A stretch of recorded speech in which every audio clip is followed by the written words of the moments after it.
तो ये जो आज आपको बताने वाला हूँ कि पहले मैं भिखारी था, अब मैं अमीर हो गया। पहले था मैं भिखारी, अब हो गया अमीर, जब से मैं बना हूँ निरंकारी। तो इसमें बहुत बड़ा राज है। कहते भिखारी कौन? भिखारी किसको कहते हैं? जो दर दर भटकता है। वास्तव में कहते हैं कि हम वैसे तो कहते हैं हम सब परमात्मा के दरबार के, हम सब उसकी कृपाओं के हम अधीन हैं, हम सब भगवान के भिखारी हैं, हम उससे मांग मांग के खाते हैं। मगर एक ऐसा भिखारी जो दर बदर, हमने ऐसा नहीं कोई दर छोड़ा है कि जहां भटका ना हो, तो भिखारी था। पहले शिव जी की आराधना, फिर बजरंगबली के व्रत करना, फिर माता के व्रत करना, फिर विष्णु भगवान के व्रत करना, दुर्गे माता के व्रत करना, कभी शिरडी जाना, एक दो बार शिरडी गया, एक दो बार खाटू धाम गया, कभी यहाँ गया कभी वहां गया।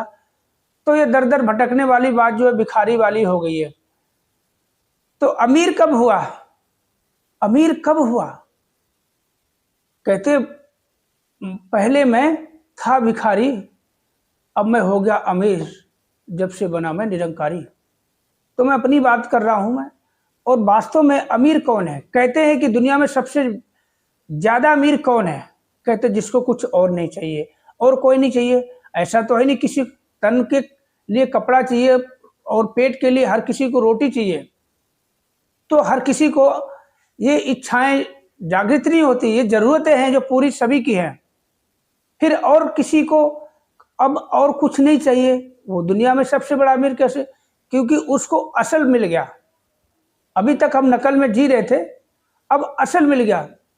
तो आप सभी कह सकते हो कि अब मैं अमीर हूं,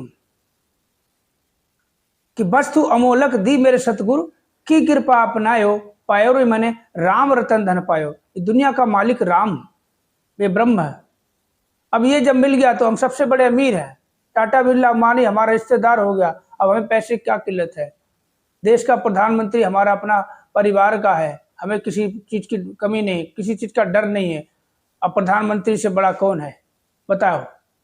टाटा बिरला बड़ी कंपनियां हैं, इनसे बड़ा कौन है? अगर इनका कोई तुम्हारा इनसे कोई रिश्ता जुड़ जाता है और ये अपने हो जाते हैं, तो तुम्हें किस चीज की कमी? ना किसी का डर रहेगा, ना किसी चीज की कमी रहेगी। दुनिया के सबसे बड़े अमीर कहे जाओगे, क्योंकि अब तुम्हें कुछ नहीं चाहिए, क्योंकि अब अपने आप मिल जाएगा। अपने आप क्यों मिल जाएगा? कि जब हमारे किसी से नजदीकियां हो जाती हैं, एक दूसरे से संबंध अच्छा हो जाता, कहते हैं कि वहां हमें मांगना नहीं पड़ता। कहते जहां संबंध अच्छे होते हैं वहां हमें मांगने की जरूरत नहीं पड़ती है, अपने आप सहयोग हो जाता है। ऐसे जब हम परमपिता परमात्मा से रूबरू हो जाते हैं, सदगुरु सच्चे पातशाह की कृपा से, ये हमें रमा हुआ राम जब हर जगह दिखाई देता है, तो हम इससे आमने सामने हो जाते हैं। जब कहते हैं हम किसी से फोन पे बात करें, मैसेज से बात करें, वो एक अलग बात हो जाती है। जब हम आमने सामने होकर बात करते हैं तो वो एक अलग एट्रैक्टिव होता है, तो उससे अलग एक फर्क पड़ता है, उससे बहुत कुछ मिलता है। कहते हैं मिलके बात करेंगे तो ये हमें मिला दिया, ये राम हमें दिखा दिया कि ये देखो जिधर देखता हूं उधर तू ही तू है, कि हर शय में जलवा तेरा हूँ बहु है।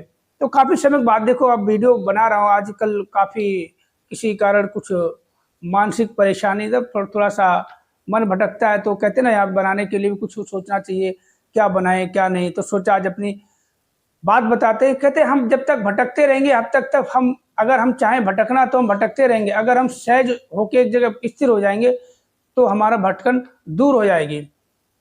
और कहने का मतलब तो यही है कि अमीर कौन है? कहते सबसे ज्यादा दुनिया में अमीर तो वही है जिसको परमपिता परमात्मा हासिल हो गया। वैसे तो दुनिया में इतने बड़े अमीर पड़े हैं कि धन दौलत की कोई कमी नहीं है, पैसे ही पैसे होते हैं उनके पास, गाड़ी गाड़ी बंगले बंगले, मगर असल चीज वो नहीं है। अगर कहते ना पैसे बनाने वाली मशीन आपको मिल जाए तो आपको बताओ किस चीज की कमी है? किसी कमी नहीं। पैसा तो मांगना पड़ता है, कमाना पड़ता है। तो बस यही है कि कहते हैं कि बस स्थिर हो गया, मन स्थिर हो गया, परमात्मा मिल गया तो सब कुछ मिल गया। तो आज का जो वीडियो है, बस ज़्यादा बात नहीं करूँगा, क्योंकि काफ़ी समय से आप देख रहे होंगे हमारा वीडियो नहीं आ पा रहा। जो हमारे रेगुलर व्यूवर्स है उनसे हाथ जोड़ के क्षमा चाहता हूँ। और काफ़ी समय देख रहा हूँ कि हमारे जो सब्सक्राइबर हैं इतने